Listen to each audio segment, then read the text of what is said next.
ভিক্ষুক রাস্তা দিয়া যায় আর জমিদারের পুত্রবধূও যায়। একজন সামনের থেকে আসতেছে, একজন সামনের দিকে যাইতেছে। দুইজনের ক্রসিং এর সময় ভিক্ষুকের গায়ের কাদা জমিদারের পুত্রবধূর গায়ে লেগে গেছে। সে দুনিয়া আন্ধার করে ফেলছে, স্বামীকে ডাইকা নিয়ে আসছে, বলছে ভিক্ষুক আমার কাপড় নষ্ট করে দিছে। সে শুধু ভিক্ষুক ছিল না, বৃদ্ধ ছিল। বৃদ্ধ ছিল না শুধু, জীর্ণ ছিল, শীর্ণ ছিল, শরীরে কাপড় ছিল না, ফাটা চিরা কাপড় ছিল, পায়ে জুতা ছিল না, পেটে ভাত ছিল না।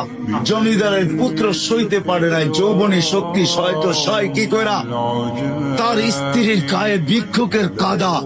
বস সমগ্র শক্তিকে হাতে জমা করা, একত্র করা বৃদ্ধের গালে বসায়। বৃদ্ধ কিচ্ছু বলে নাই, শুধু উপরের দিকে তাকায় দুই তিনটা শব্দ উচ্চারণ করছেন। শব্দগুলা হলো ইয়া মাল্লাহ, তারা হলো ওয়ুন, ও আল্লাহ চোখে দেখা যায় না, ও তারা কুল্লা শাই, তুই সব দেখিস।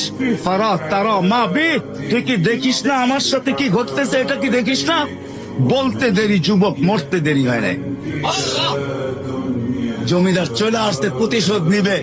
বৃদ্ধের একদিকে মুস্কি হাসি, একদিকে বলতেছে প্রেমের খেলা এমনই হয়। জিজ্ঞাসা করছে কিসের প্রেমের খেলা রে? বলছে ওর প্রেমিকার গায়ে আমার কাদা লাগছে, পায়ের কাদা লাগছে, ও সইতে পারে নাই। যৌবনী শক্তি দিয়ে আমার বৃদ্ধ গালে বসায় দিছে। আমাকেও একজন ভালোবাসে, সেও সইতে পারে না, সেও সইতে পারে না। ও তো থাপ্পড় দিয়া